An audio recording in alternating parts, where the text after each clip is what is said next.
What happens when a man who can buy anything meets a woman who has lost everything? Ethan Sterling, a titan of industry, with a net worth that eclipsed small nations, saw the world in numbers and assets. People were just variables in his equation for success. So when he met Sophia, a waitress in a quiet, upscale restaurant, he saw nothing. A ghost in an apron, a temporary fixture in his gilded world. But one fleeting gesture, a glint of old silver on her hand, shattered his reality. It wasn't a diamond. It was a declaration, a symbol of a power so ancient and deep it made his billions look like pocket change. His world froze, his arrogance turned to ice, and a single question burned in his mind. Who was this woman? The heir in Aurelia. A restaurant so exclusive, it disdained a sign was thick with the scent of money and saffron. It was a carefully curated atmosphere designed to soothe the egos of men like Ethan Sterling. For Ethan, founder and CEO of Sterling Global Enterprises, the world was a series of transactions, and tonight's was a multi-billion-dollar acquisition of a rival tech firm. He sat opposite Daniel and Robert Petrov brothers and co-founders of the firm, their faces a mixture of avarice and intimidation. For Ethan, this was just another Tuesday. He exuded an aura of predatory calm. His suit a bespoke creation by a tailor whose name was whispered only in the most elite circles, was the color of a midnight sky. His watch, a Patek Philippe Grandmaster chime, was a subtle but obscene display of wealth. It didn't just tell time, it declared his mastery over it. He viewed the world through a lens of cold, hard logic. Emotions were liabilities. People were assets or obstacles. There was no in-between. "The valuation is firm, gentlemen," Ethan said, his voice a low, smooth baritone that brooked no argument. He swirled the amber liquid in his glass, the 1968 Glenfiddich costing more than the monthly salary of anyone working in the kitchen. "My offer is more than generous. It is in fact the only offer you should be considering." Daniel Petrov, the elder brother, shifted in his seat. "With all due respect, Mr. Sterling, our proprietary AI algorithm is a game changer. We believe—" Ethan cut him off with a languid wave of his hand. "You believe it's worth more?" "I know it's not. I've had my team dissect your code from the outside in. It's impressive, but it has a fatal flaw in its security architecture. A flaw I can exploit or fix. Right now, I'm offering to fix it. If I walk away, your competitors will find it, and your company will be worthless within 6 months. The air crackled with tension. It was a masterclass in negotiation, brutal and efficient. This was Ethan's playground. He didn't just buy companies, he consumed them, absorbing their strengths and discarding their weaknesses. It was at that moment that she approached the table. She moved with a quiet efficiency that was nearly invisible, a skill perfected by those who learn to navigate the orbits of the powerful without disturbing their gravitational pull. Her uniform was simple: a crisp white shirt, black trousers and a black apron. Her dark hair was pulled back in a severe but elegant bun, and her face, though pretty, was impassive, a mask of professional neutrality. She was, in Ethan's estimation, utterly forgettable. "Excuse me, sir," she murmured, her voice soft but clear as she reached to refill his water glass. Ethan didn't even look at her. He flinched almost imperceptibly as her sleeve brushed his arm, a flicker of annoyance crossing his features. He hated unsolicited proximity. It was an intrusion, a breach of his meticulously controlled environment.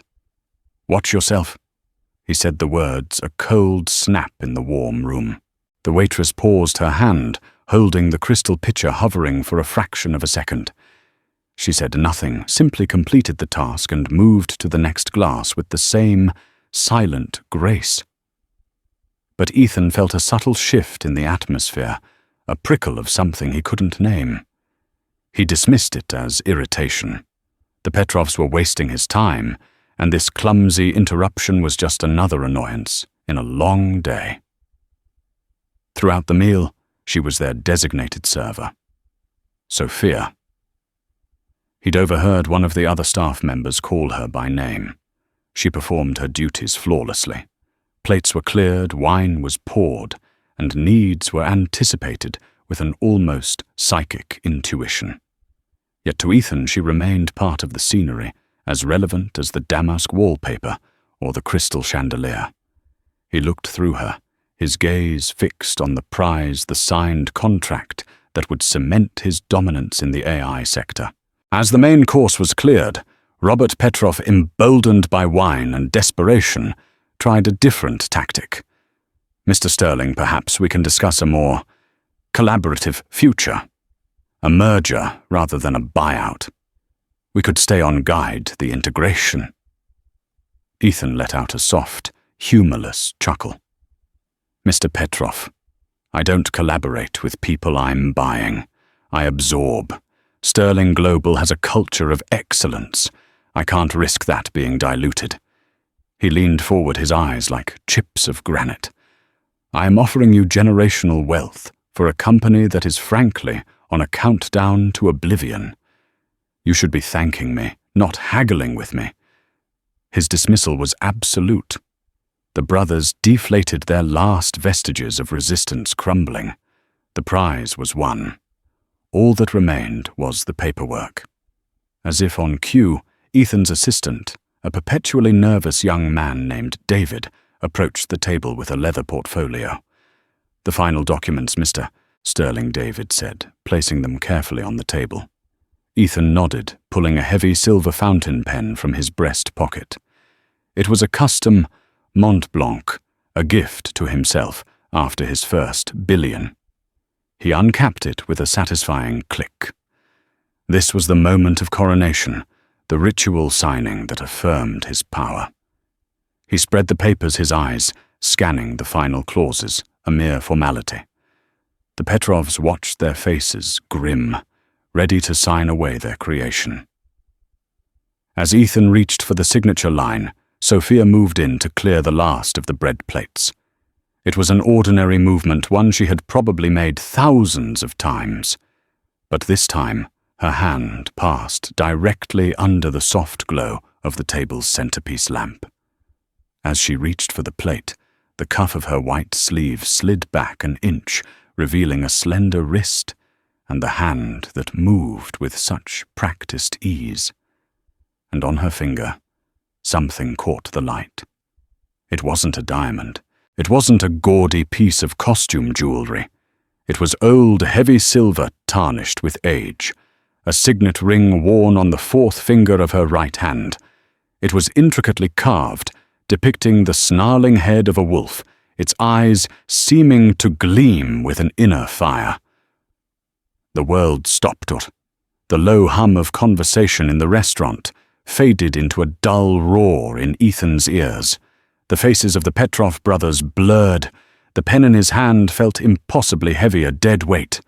His heart hammered against his ribs in a frantic, unfamiliar rhythm. He stared at the ring, his mind a maelstrom of disbelief and a chilling, long-buried recognition. That crest, that wolf. It was impossible. It couldn't be. That symbol belonged to a ghost, to a legend his father used to speak of in hushed, reverent tones.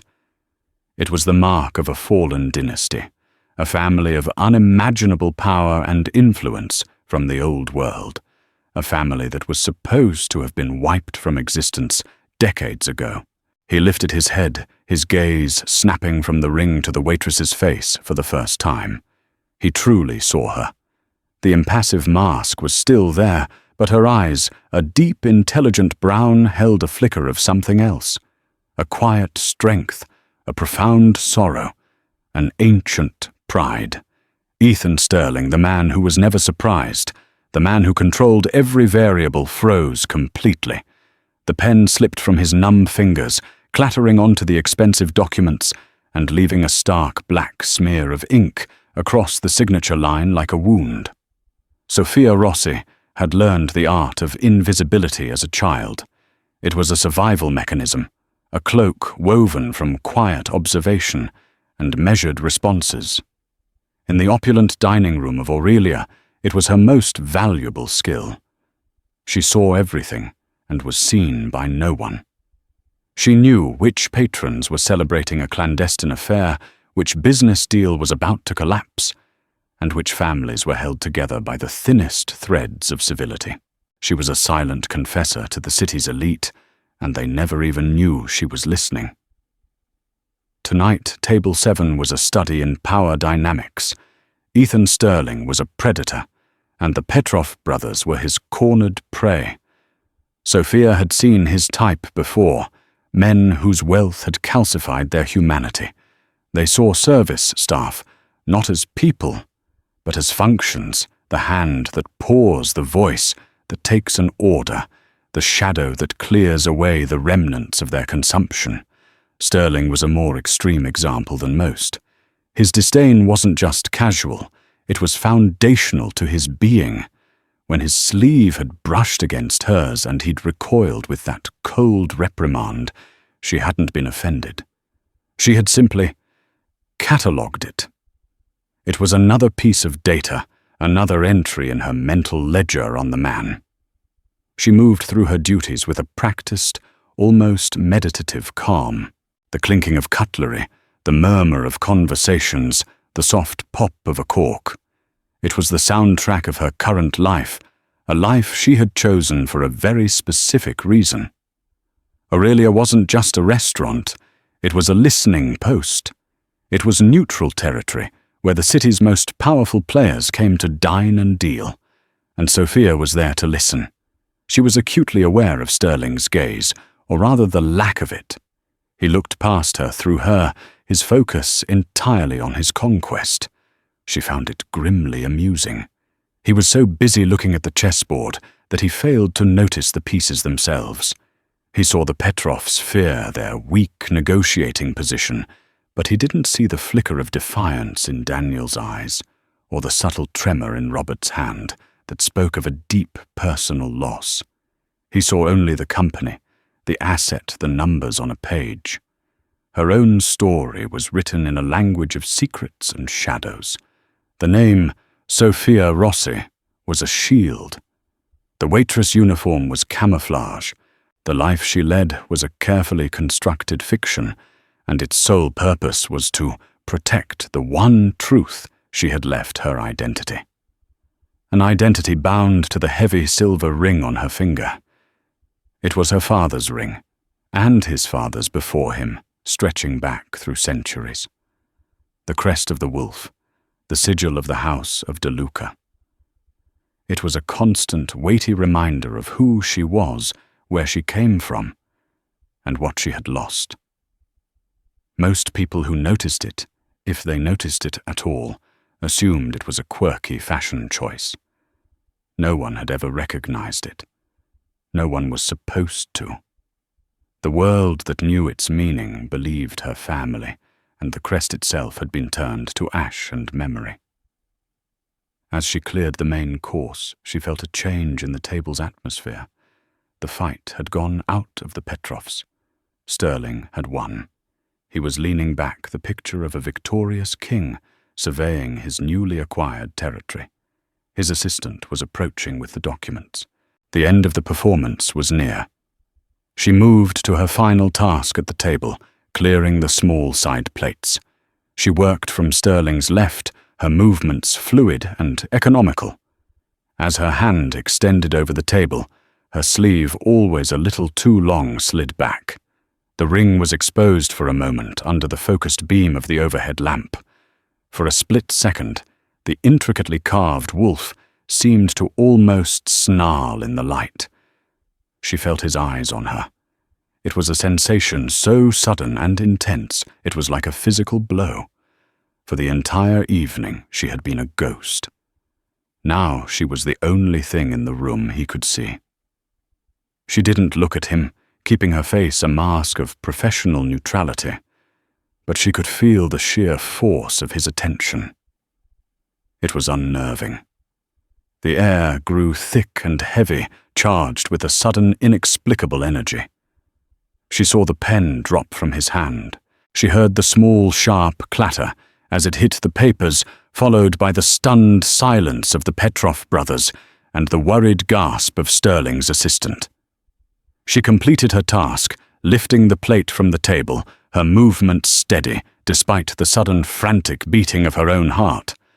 Why was he staring? What had he seen? She retreated from the table, her back straight, her steps measured. She didn't dare look back. In the sanctuary of the bustling kitchen, she placed the plates on the counter, her hands trembling slightly. She leaned against the cool stainless steel, taking a deep breath, trying to quell the alarm bells ringing in her mind.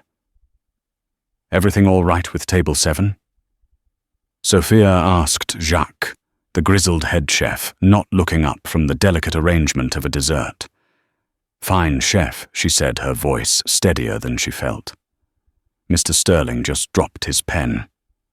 But it was more than that. She knew it. The look in his eyes, she had caught a glimpse as she turned away. It wasn't anger or annoyance. It was shock.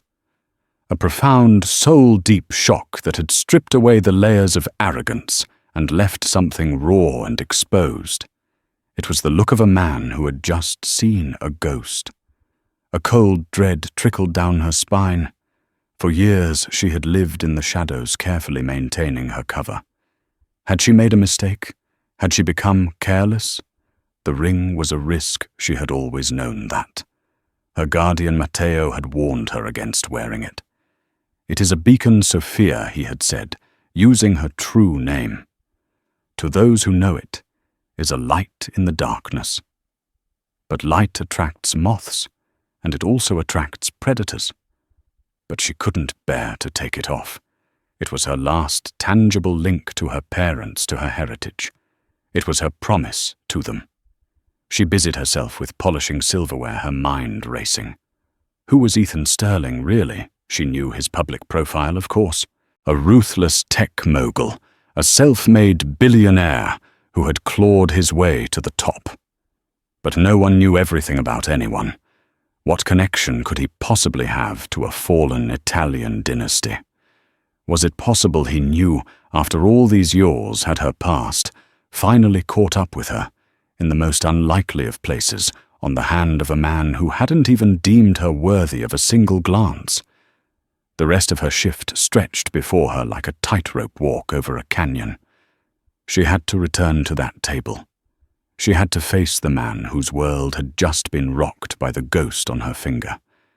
The ink blot on the contract spread slowly, a dark starburst on the pristine white paper. It was a perfect metaphor for the chaos that had just exploded in Ethan Sterling's mind. The clatter of the fallen pen seemed to echo in the cavernous silence that had enveloped their table. Daniel and Robert Petrov stared first at the ruined document, then at Ethan. His face was pale, his eyes wide and locked on the retreating figure of the waitress. The mask of cold authority had vanished, replaced by a stunning vulnerability. He looked like a man who had been struck by lightning. Mr. Sterling Daniel ventured his voice, hesitant. Is everything all right?" Ethan didn't respond. He couldn't. His thoughts were a tangled mess of images and words, a flood of memories he had long since relegated to the attic of his mind. The crest of the wolf, Il Lupo.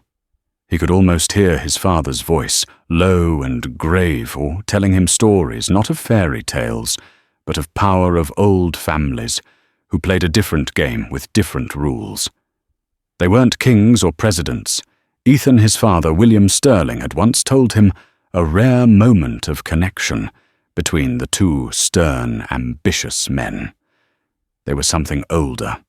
Their influence was in the blood in the land. They were kingmakers.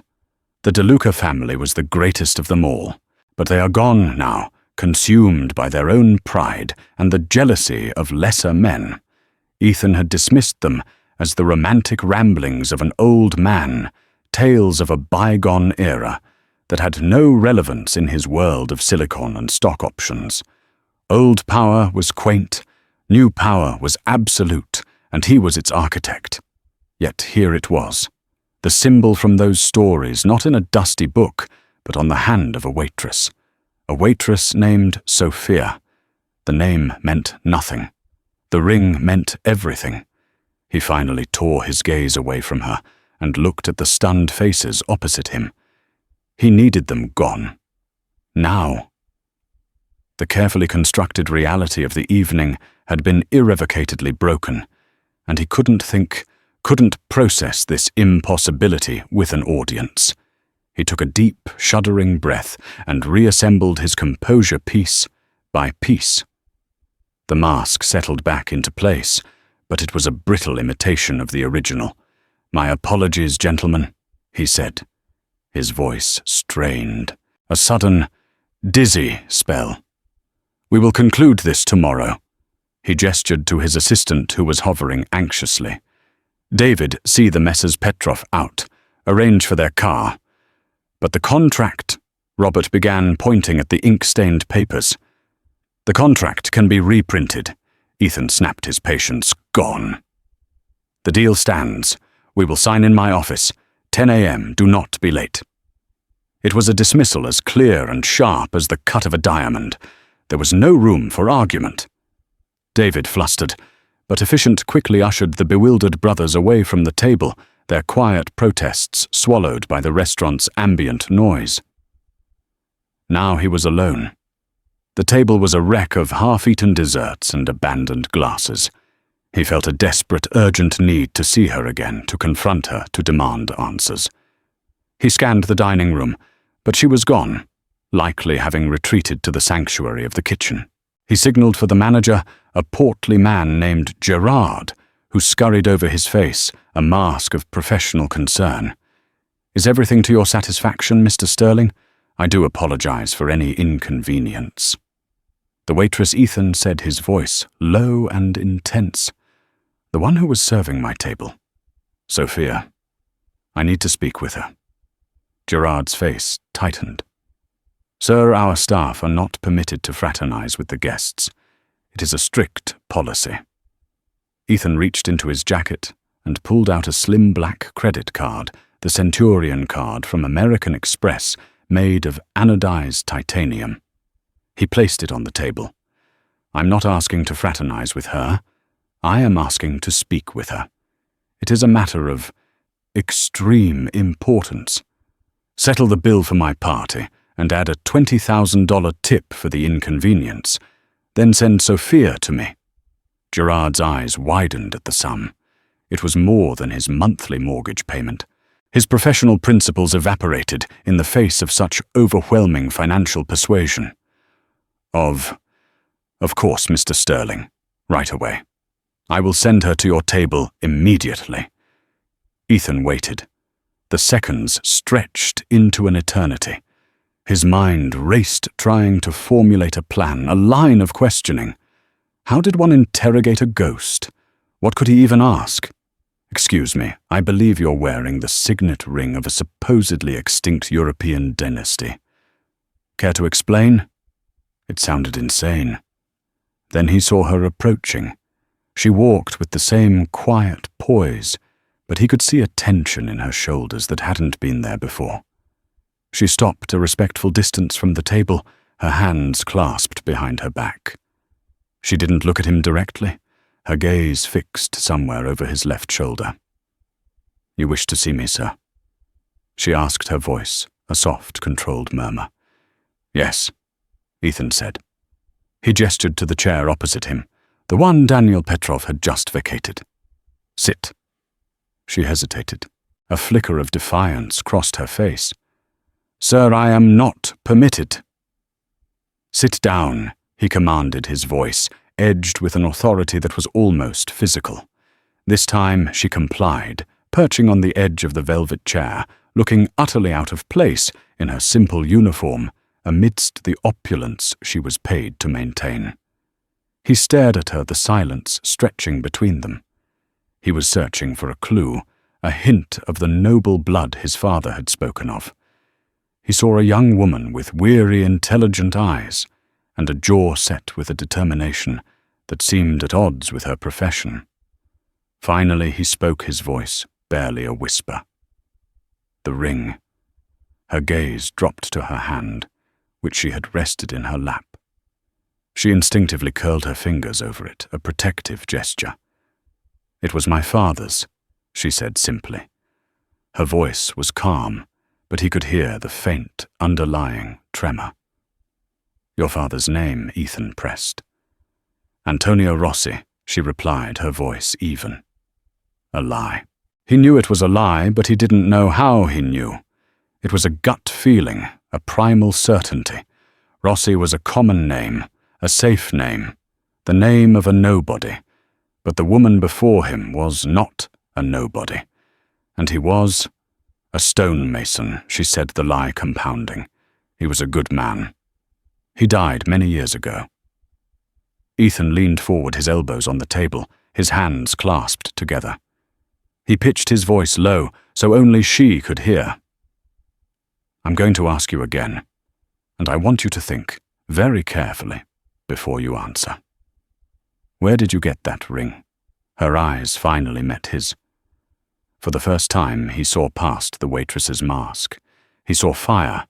He saw a deep ancestral pride that had been banked but never extinguished.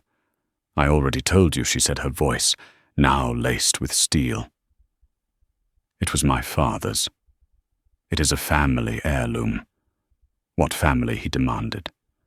"What is the name of the family that Crest belongs to?" She stared at him, her expression unreadable. The silence was a battlefield, a contest of wills.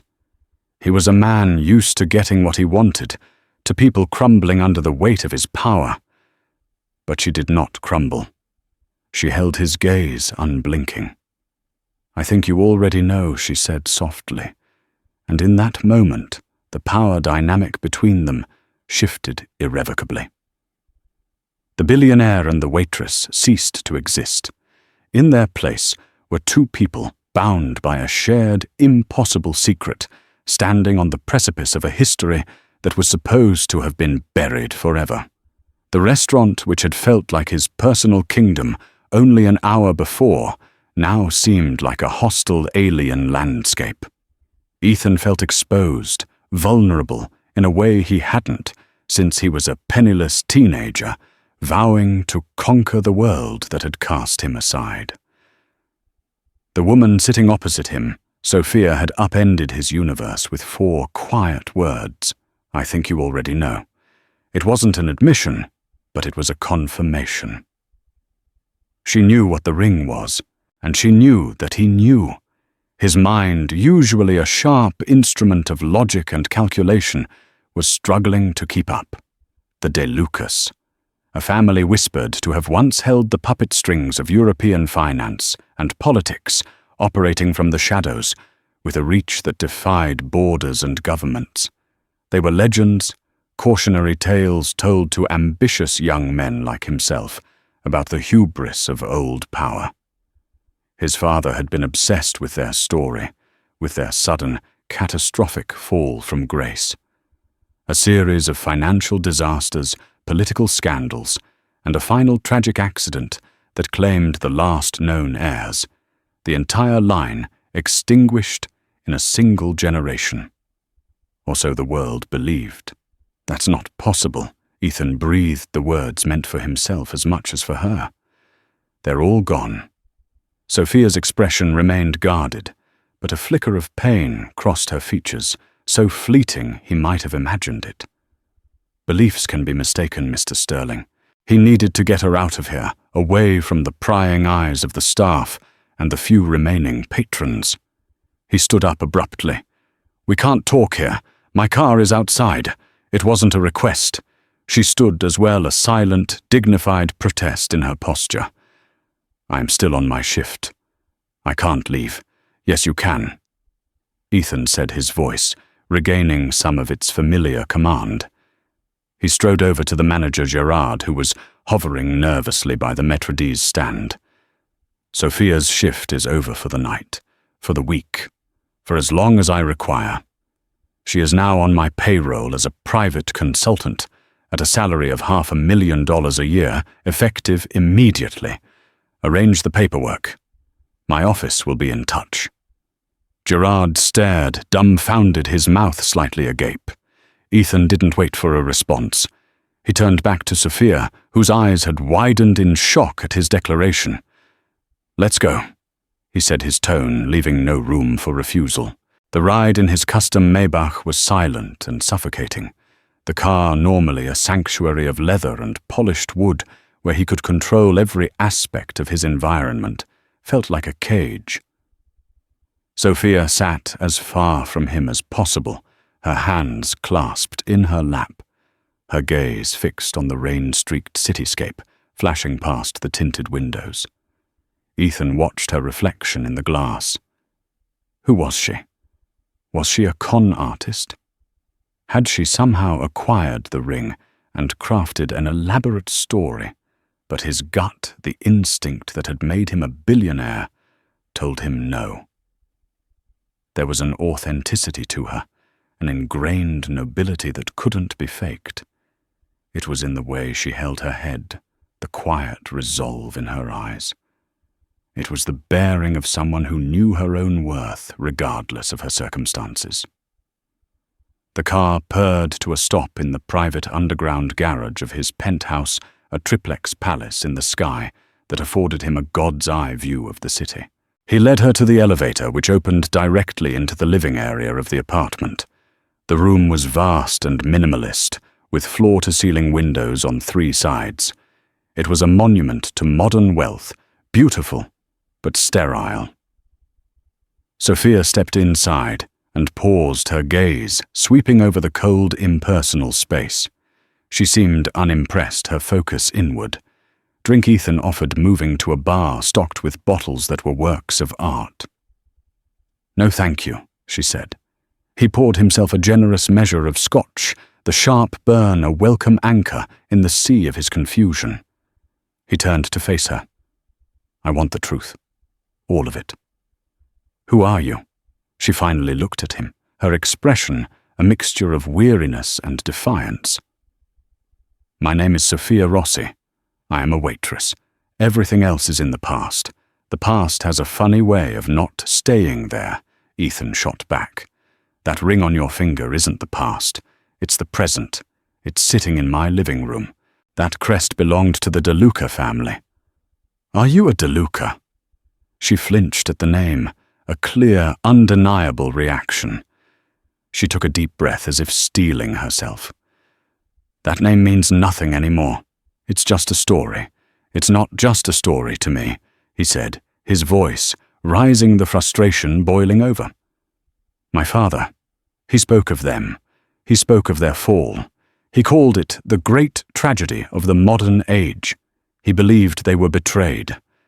At the word betrayed, Sophia's composure finally cracked. A shadow of immense grief passed over her face. She sank onto one of his stark white sofas, her body seeming to fold in on itself. "He was right," she whispered, her voice choked with an emotion she could no longer contain. They were. Ethan's anger evaporated, replaced by a sense of awe and a dawning, terrible understanding. He sat in the armchair opposite her, the gulf between them now filled with the weight of a hidden history. "Tell me," he urged, his voice softer now. "Please." She was silent for a long time, her gaze distant, lost in a memory he couldn't see. When she finally spoke, her voice was flat, hollowed out by loss. "My name, my real name, is Sophia DeLuca." The name hung in the air, freighted with the power and tragedy of a fallen empire. "The ring was my father's. I am the last of his line." She recounted the story in clipped, detached sentences, as if narrating a film about someone else's life. She spoke of a happy childhood in a Tuscan villa, of parents who were loving but always carried a sense of unease. She spoke of their immense, hidden wealth, not in stocks or companies, but in land art and ancient alliances. And she spoke of their enemies, There was another family, she said, her voice dropping lower. The Falcones. They were new money, ruthless and ambitious. They envied my family's legacy, our influence. For years, they chipped away at our foundations, sowing discord, arranging financial accidents. Ethan felt a chill crawl up his spine. Falcone. Giovanni Falcone. The name was familiar. Terribly familiar. My parents knew they were in danger. Sophia continued, twisting the ring on her finger. They made arrangements to protect me. They created a new identity for me. Sophia Rossi, the orphan daughter of a distant relative. They placed the bulk of what was left of their liquid assets into a series of untraceable trusts, all keyed to this ring. It's more than a crest. It's a key. She finally looked up, her eyes swimming with unshed tears. I was 10 years old when they died. A car accident. A winding road in the mountains. The police said it was brake failure. But we knew. It was the Falcones. They made it look perfect. With my parents gone, the Falcone family absorbed our public assets, our businesses, our reputation. The world believed the De Luca line had ended. I was smuggled out of the country by a loyal family retainer, a man named Matteo, and I became Sophia Rossi forever. Ethan was speechless. The scale of the deception, the tragedy was immense. But one piece of the puzzle burned in his mind, a terrifying point of intersection. Giovanni Falcone, Ethan, said the name tasting like ash in his mouth. I know him. He's the head of Falcone Industries. Sophia nodded slowly. I know. They are an associate of my company. Ethan admitted the confession, feeling like a betrayal. In fact, the Petrov deal. Falcone Industries is a silent partner. They are providing a portion of the financing. Sophia's gaze sharpened her sorrow, momentarily replaced by a cold, hard focus. Why do you think I was working at Aurelia, Mr. Sterling? It's one of the few places in this city where men like Giovanni Falcone and the Petrov brothers meet to do their business. I wasn't just serving them wine. I was gathering information. I was looking for a way to find justice for my family. The room was silent. The city lights glittered outside, oblivious. Ethan Sterling stared at the woman before him. She wasn't a waitress. She was a survivor, an heiress in exile, and he, the great predator of the corporate world, had just realized he was a pawn in a much older, much more dangerous game. The first rays of dawn bled across the horizon, painting the sky in shades of grey and bruised purple. Ethan hadn't slept. He stood by the panoramic window of his penthouse, a cup of untouched coffee growing cold in his hand, watching the city awaken below. It looked the same as it did every other morning, a sprawling metropolis of steel and glass, but for Ethan, the entire landscape had been altered. The foundations of his world had been fractured. Sophia was asleep in one of the guest suites. After her confession, an exhausted silence had fallen between them. He'd shown her to the room, and she had closed the door without another word, leaving him alone with the ghosts she had summoned. Falcone. De Luca. These were not just names anymore. They were opposing forces in a war he now found himself in the middle of. His business, his meticulously constructed empire, was entangled with the very people who had orchestrated the downfall of Sophia's family. The financing from Falcone Industries for the Petrov acquisition was significant. Backing out now would be catastrophic, not just financially, but for his reputation. It would show weakness. And Ethan Sterling never showed weakness. He retreated to his home office, a sleek, minimalist room dominated by a large obsidian desk. He bypassed his usual work and logged into a secure, encrypted server. There he accessed the project files for the Petrov deal. He scrolled through pages of financial data until he found what he was looking for, the signatory for Falcone Industries. Giovanni Falcone. Beneath it was a list of their key executives. One name jumped out at him, Marco Falcone, Giovanni's son. A man known for his ambition and his ruthlessness, a reputation that even Ethan found distasteful. He picked up his phone and made a call. It rang twice before it was answered. Vance, a calm, steady voice, said. Benjamin Vance was more than Ethan's head of security. He was the closest thing Ethan had to a friend. A former intelligence agent, Ben was pragmatic, discreet, and possessed a moral compass that Ethan sometimes found inconvenient, but always trusted. Ben, I need you to do something for me. Off the books, top priority and absolute discretion, Ethan said, his voice low. You sound terrible, Ethan. What's going on? I need you to dig into a woman. Her name is Sophia Rossi. He spelled it out. She works or worked as a waitress at Aurelia. I want to know everything. Birth certificate, school records, family, where she's lived, every job she's ever had. I want a complete picture. A waitress, Ben sounded skeptical. This isn't like you, Ethan. Is this personal? Everything is personal now, Ethan replied cryptically. Just get it done. And Ben, be careful. I have a feeling this file is going to be complicated. He hung up and stared at the screen at the name Falcone. His mind went back to his father, William Sterling. A cold, demanding man, William had built the foundations of the Sterling fortune in shipping and commodities. Their relationship had been one of mutual respect, but little affection. It was a contest of wills, a continuous struggle for dominance. William had retired years ago, living a reclusive life on a sprawling estate in the countryside, but his influence still lingered. It was William who had first spoken of the DeLucas. Ethan now realized it hadn't been idle storytelling. It had been a warning. He remembered a specific conversation years ago, when he'd first mentioned a potential partnership with Falcone Industries on a smaller venture. Stay away from them, son, William had warned, his voice like gravel. Their foundations are built on bones and betrayal. Men like Giovanni Falcone don't build things, they take them. There's a stain on their money you'll never wash off. Ethan had dismissed it as the paranoia of an old man out of touch with the new rules of business. He saw Falcone Industries as an aggressive but effective partner. Now his father's words echoed in his ears with prophetic clarity. Had his father known the full story? Had he known the Falcones were responsible for the DeLuca tragedy? The thought spurred him into action. He needed to see him.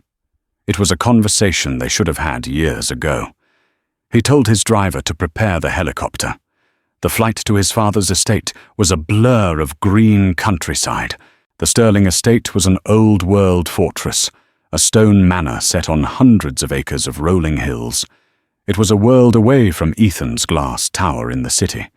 He found his father in the library, a magnificent two-story room filled with thousands of leather-bound books. William Sterling was in his late 70s, but he still possessed an intimidating presence. He sat in a large wing-back chair, a book in his lap, a glass of whiskey at his side. He looked up as Ethan entered, his pale blue eyes sharp and appraising. Ethan. An unexpected visit. Your empire hasn't crumbled in your absence. I hope, William said, his tone dry. It's about to get a lot more complicated, Ethan said, skipping the pleasantries. He stood before his father's chair. I need to ask you about the DeLuca family. William's expression didn't change, but Ethan saw a flicker of something in his eyes, a deep, ancient sorrow. What about them? Their dust and memory? I met someone last night, Ethan said, his voice steady. A woman. She was wearing a ring, a signet ring with the crest of a wolf. The book slipped from William's fingers, falling to the floor with a soft thud. He stared at Ethan, his face ashen. Impossible. Her name is Sophia De Luca." William leaned back in his chair, his breath coming in ragged gasps. He looked older than Ethan had ever seen him. Sophia. She lived. They got her out. He closed his eyes, a tear tracing a path through the weathered landscape of his cheek. Thank God. I always prayed. The display of emotion was so uncharacteristic, it stunned Ethan into silence. You knew Ethan finally asked. You knew she might be alive. "I knew her father, Lorenzo William," said his voice thick with memory. "We weren't just business associates. We were friends. He was a good man, a better man than I am. He saw the storm coming. He saw the snake in his garden, Giovanni Falcone. Lorenzo told me of his plans to protect his daughter, to create a new life for her, should the worst happen. He made me promise. He made me promise that if I ever heard a whisper of the wolf, I would do everything in my power to protect it." William's gaze hardened as he looked at his son. "When he and his wife were murdered, I made inquiries. I used every resource I had. But the trail was cold. Sophia had vanished. Matteo, their most loyal man, was gone too. I feared they had been found, that Falcone had finished the job." A heavy silence settled in the room. Ethan was processing the revelation. His father, the man he'd always seen as a cold-hearted pragmatist, had carried this secret, this burden over decades. "Why didn't you ever tell me the truth about the Falcones?" Ethan demanded, a lifetime of resentment welling up. "You let me get into business with them. You let me walk into the snake's nest. I warned you." William roared, slamming his fist on the arm of the chair.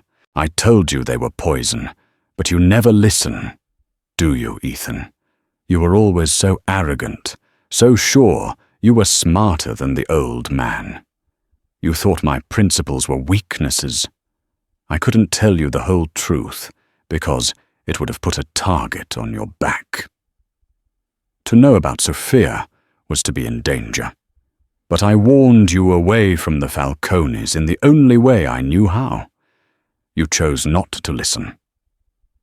The truth of his father's words hit Ethan with the force of a physical blow. His own arrogance, his dismissal of his father's wisdom, had led him here. His phone buzzed. It was a text from Ben Vance. "Call me. Urgent. You won't believe this." Ethan stepped out of the library and called him back. "What did you find?" "It's what I didn't find, Ethan." Ben said, his voice strained. "Sophia Rossi doesn't exist. Not really. There's a birth certificate school records a social security number, but it's all thin, too perfect. The documents are flawless, but there are no digital footprints before she was 10. No family photos in public records, no mentions of parents, no distant relatives. It's like she was dropped onto the earth in the 4th grade. It's a ghost profile, Ethan. A deep cover legend. Whoever she is, Sophia Rossi, is a fiction. A very, very good one." Ethan looked through the doorway at his father, who was staring into the fireplace as if seeing the ghosts of his past in the flames. "I know who she is, Ben," Ethan said quietly. "And we have a very big problem." From the window of Ethan's penthouse, Sophia saw the city that had been her sanctuary and her prison. For years she had lived as a phantom, her true identity as Sophia De Luca buried deep. Her only link to her past was the heavy silver ring on her finger, and the memories of a sun-drenched Tuscan villa. After her parents' murder, their loyal retainer Matteo had smuggled her to safety, raising her in the shadows. "Your inheritance is not money," Sophia he had taught her. "It is your name and the justice you owe your parents." Before he died, Matteo revealed her father's final strategy. The restaurant Aurelia was a hidden De Luca asset, a listening post where their enemies, the Falcones, felt safe to speak. And so Sophia Rossi became a waitress. She served Giovanni Falcone and his cruel son Marco, biting her tongue while gathering scraps of intelligence. The Petrov deal financed by Falcone was the most significant lead she'd uncovered, but she never imagined it would lead her directly to Ethan Sterling. A soft knock on the door broke her reverie. It was Ethan, his usual arrogance, replaced by a troubled intensity. "I spoke to my father," he said quietly. "He knew yours." They were friends. He led her to his office and showed her a black and white photograph on his monitor. It was a young, laughing Lorenzo De Luca, standing beside a young William Sterling. Seeing this ghost of her father, happy and free, brought a wave of emotion so powerful it nearly buckled her knees. "My father promised yours he would protect you." Ethan confessed, his voice heavy with regret. "He warned me about Giovanni Falcone, called him poison. But I was arrogant and didn't listen. I walked right into a partnership with the man who destroyed your family." He then explained the truth of the Petrov deal. Their AI was a revolutionary logistics system that would give Falcone unprecedented control over global trade. "It's not just about money," Ethan said grimly. "It's about absolute power." Sophia looked from the picture of their fathers to the cold data on the screen. Her solitary quest had suddenly found a powerful, unwitting ally. She met his gaze, seeing the conflict within him.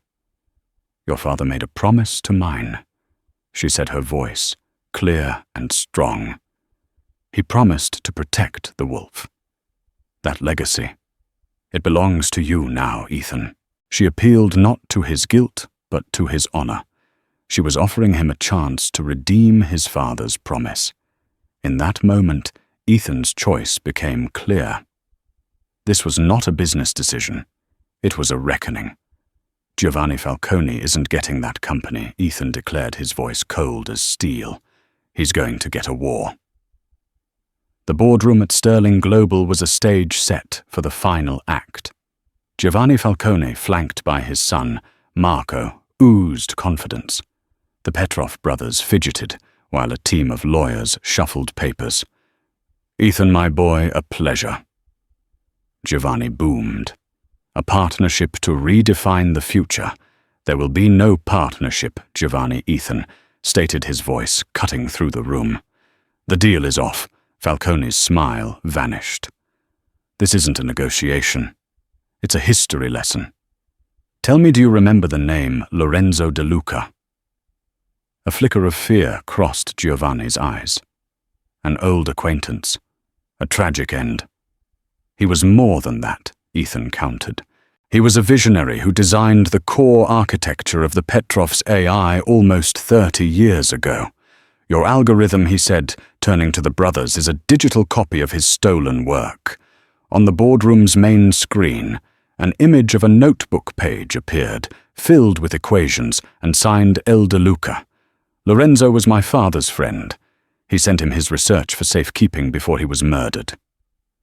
"This is a lie, a forgery," Marco Falcone snarled. "Is it?" Ethan asked calmly, as the image changed to a mugshot. "This is Antonio Bellini, a mechanic. He was recently arrested and confessed to a contract job 30 years ago. He was paid by an associate of your family, Giovanni, to tamper with the brakes on Lorenzo De Luca's car. The trap was sprung. The room descended into chaos." "The deal is terminated," Ethan announced.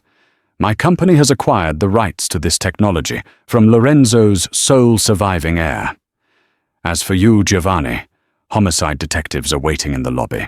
As security intercepted, a lunging Marco Giovanni was escorted out, his face a mask of defeated rage. Later, Ethan stood with Sophia in his office. "It's over," she whispered. "It's a beginning," he replied, handing her a file. "The De Luca Foundation. Your father's work, now rightfully yours, will change the world." Sophia smiled, a radiant, genuine smile that washed away years of shadow. "My father said the greatest wealth is a legacy of honor. It seems he was right." Ethan looked at the heiress who had been a waitress and realized she had shown him the meaning of true power. And so a story that began with arrogance and disdain ended with justice and a shared legacy. Ethan Sterling, the man who thought he owned the world, learned that true worth isn't measured in dollars, but in honor and integrity. And Sophia DeLuca, the woman who had nothing but a name and a ring, reclaimed her past and forged a new future. Their story reminds us that there are hidden kingdoms all around us, in the hearts of the people we overlook every day. It teaches us that you can never truly know the battles someone is fighting, the history they carry, or the power they hold within. What did you think of Sophia and Ethan's incredible journey? Do you believe in destiny and hidden legacies? Let us know your thoughts in the comments below. If this story touched your heart, please give this video a thumbs up. Share it with someone who loves a tale of triumph, and don't forget to subscribe to our channel for more unforgettable real-life stories. Click that notification bell so you never miss an update. Thank you for listening.